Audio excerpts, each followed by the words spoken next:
সন্দেহজনক ছিল। আটকানোর পরে উনি বলছে যে এটার মধ্যে গাড়িতে কি লেখা ছিল? গাড়ির মধ্যে কি লেখা? জরুরি ওষুধ সরবরাহ লেখা ছিল। আমার সন্দেহ হয় ও গিয়ে লাইসেন্স চেক করে, আমার লাইসেন্স ঠিক আছে, আমরা এটা চেক করতে চাই, বাট উনি চেক করতে দিবে না, তখন দিবে না। উনি বলতেছে যে এটার মধ্যে ঘর বাড়ি চেঞ্জ করার জন্য কিছু দোকান আছে। প্রথমে যখন আমরা জিজ্ঞেস করছিলাম যে এটার ভিতরে কি আছে, এরপর যখন আমরা চেক করার কথা বলি উনি চেক করতে দিবে না, জোর করবো কোনার গাড়ি আমরা আটক করি। যখন চেক করতে যাই তখন দেখি আমরা সব রাষ্ট্রীয় সম্পদ, এই দেখেন অ্যান্টনি জেনারেলের, আওয়ামী লীগের এইসব জিনিস ওনারা এক জায়গা থেকে আরেক জায়গায় স্থানান্তর করছিল বা পাচার করছিল, এরকম কিছু।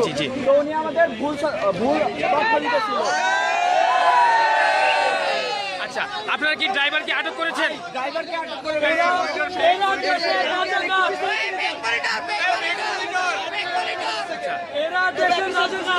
আচ্ছা, আপনারা কি ড্রাইভারকে আটক করেছেন? ড্রাইভার কোথায় আছে? আপনি কি এই গাড়ির ড্রাইভার ছিলেন? আচ্ছা, এখানে কি হয়েছে বলুন তো? এগুলো কার মালামাল? কার বাসা? এটা কার বাসা? আপনি কার আন্ডারে আছেন? হ্যাঁ, এই যে আপনি এই গাড়িতে এই মালগুলো ঢুকাইছেন, কে অনুমতি দিচ্ছে? কে ঢুকাইছে? হ্যাঁ, আচ্ছা আচ্ছা, কে উঠাইছে? নাম কি তার? আপনাকে যে কে উঠাইছে আপনার নাম কি? আপনি যে এই মালগুলো উঠাইছেন সে তার নাম কি? কোন কোম্পানি? কোন কোম্পানি গাড়ি? কোন কোম্পানি?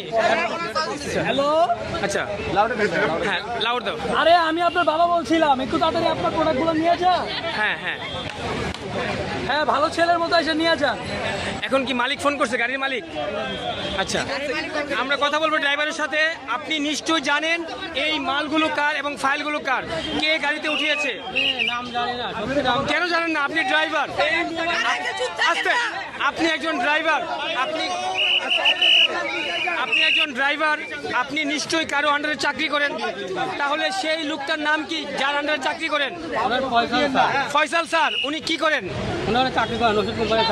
এই কোন ওষুধ কোম্পানি? নাম কি কোম্পানি? ওই কোম্পানির নাম কি? হ্যাঁ, তা আপনাকে যে এই মালটাই দিছে, কে উঠাই দিছে? উনি কে? বাসার লোক। আপনার কোনো সমস্যা ড্রাইভার? ওষুধ সরবরাহ আপনি বলেন কেন দিলেন? আপনাকে যখন আমি প্রথমে ধরছিলাম, আচ্ছা, এক মিনিট, চুপ থাকেন। আপনাকে যখন আমি প্রথমে ধরছিলাম, আমি জিজ্ঞেস করছিলাম সুন্দরবন কি আছে। আপনি আমার সুন্দরবন যখন দিচ্ছেন যে ওষুধ আছে, মেমো দেখাইছে ওষুধ, তা আমি খুশি হলাম যে না থাক, ঠিক আছে। তারপরে মনে সন্দেহ লাগলো, কথা শুই না। তা আমি বললাম যে গাড়িটা তো চেক করি। উনি বলে যে না, চেক করা যাবে না, নিষেধ আছে। আচ্ছা, আমার সন্দেহ ওষুধ যেহেতু আছে, চেক করা যাবে না, সমস্যা কি?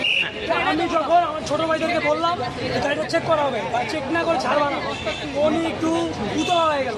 উনি বলেছে যে আবার জিজ্ঞেস করি, বলেন কোনো ক্ষতি হবে না, আপনার কোনো ক্ষতি হবে না, আমরা আপনাদের প্রোটেকশন দিব, কি আছে বলে। পরে বাসার যে জিনিসপত্র আছে, আচ্ছা, জরুরি ওষুধ সরবরাহের গাড়িতে কে আপনার বাসা বাড়ির জিনিস সরবরাহ করে আমাকে বলেন।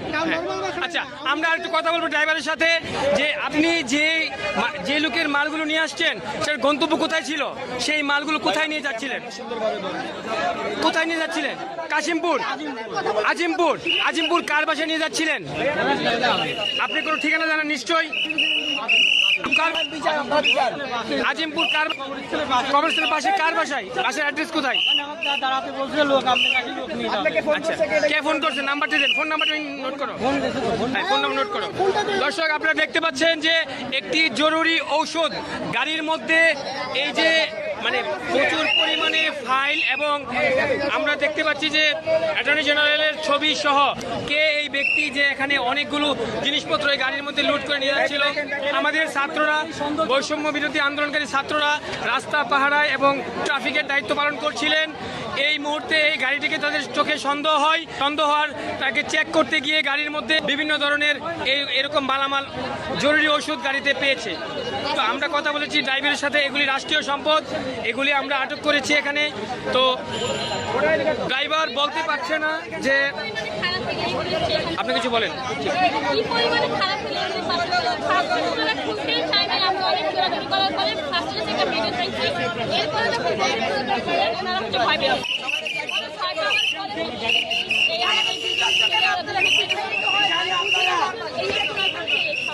Okay fine. তো আমরা এই মুহূর্তে কথা বলবো, ভাইয়ের নামটা বলেন। হোসাইন মোহাম্মদ সিয়াম। হোসেন মাহমুদ একজন আন্দোলনকারী স্টুডেন্ট ছিলেন, যিনি হচ্ছে রাস্তা পরিচালনার দায়িত্বে আছেন বর্তমানে বাটা সিগন্যাল মোড়ে, যার দায়িত্বে কিছু স্টুডেন্টরা এখানে রাস্তাগুলোকে ভালো করে পাহারা দিচ্ছিল এবং গাড়িগুলোকে ভালো করে সাইড করছিল। তো আমরা তার মধ্যে কিছু কথা শুনবো। বলুন। আমরা ওনাকে আটক করার পর আপাতত এই গাড়ির যে পণ্যগুলো ছিল, দ্রব্যগুলো ছিল, এগুলো বাহির করছি। হ্যাঁ। বাহির করার পর ওনার গাড়ি আটক করে রাখছি। হ্যাঁ। ওনার লাইসেন্স আটক করে রাখছি। গুড। ওনার যে প্রতিষ্ঠানের মালিক, যে গাড়ির মালিক, উনি আসবে, ওনাদের সাথে কথা বলবো। জি। গাড়ির পুরোটা চেক করার পরে আমরা আইন শৃঙ্খলা বাহিনীর হাতে তুলে দিন। হস্তান্তর করে দিই। তো ধন্যবাদ সবাইকে। আমরা দেখতে পাচ্ছি যে এখানে যে গাড়িটি আটক হয়েছে, এখন যেই পরিমাণ মানুষ এখানে আসছে এবং বিভিন্ন ধরনের যে সরকারি ডকুমেন্ট সব কিছু সরকারি ডকুমেন্টস আমরা দেখতে পাচ্ছি। এরে প্রথমে দেখে আমার সন্দেহ হয়েছে। আচ্ছা আচ্ছা আচ্ছা। সর্বপ্রথমে এটা দেখে সন্দেহ হয়েছে কারণ ওর চেহারায় আইন বিচার বিভাগ। এই যে আমরা দেখতে পাচ্ছি যে এখানে আইন ও বিচার বিভাগ, সংসদ মন্ত্রণালয় সব সরকারি সম্পদ। এখন এই মুহূর্তে আরো দেখতে পাচ্ছি বাংলা অ্যাটর্নি জেনারেল টোটালি। হ্যাঁ, এখানে উক্ত গাড়ির মধ্যে সুপ্রিম কোর্ট এবং আইনি অনেক ডকুমেন্ট পাওয়া গেছে। আমরা দেখবো যে গাড়িটির মধ্যে কি লেখা ছিল। আমরা দেখবো যে গাড়ির মধ্যে কি লেখা ছিল। দেখি একটু সাইড দেন। গাড়িটি ছিল হচ্ছে, আমরা দেখতে পাচ্ছি যে এই যে সেই গাড়িটি, যে গাড়িটি ছিল Adruk limited, Al Arafah bank limited, chassis number এবং গাড়ির নাম্বার। এই গাড়িটির জরুরি সেবা এবং আপনারা দেখতে পাচ্ছেন যে জরুরি ওষুধ সরবরাহ কাজে নিয়োজিত এই গাড়িটি। যে গাড়িটির মধ্যে লেখা ছিল জরুরি ওষুধ সরবরাহ। প্রচুর পরিমাণে এই গাড়ির ভিতরে বিভিন্ন ধরনের সরকারি ফাইলপত্র এবং বিভিন্ন ধরনের মালামাল পাওয়া গিয়েছে।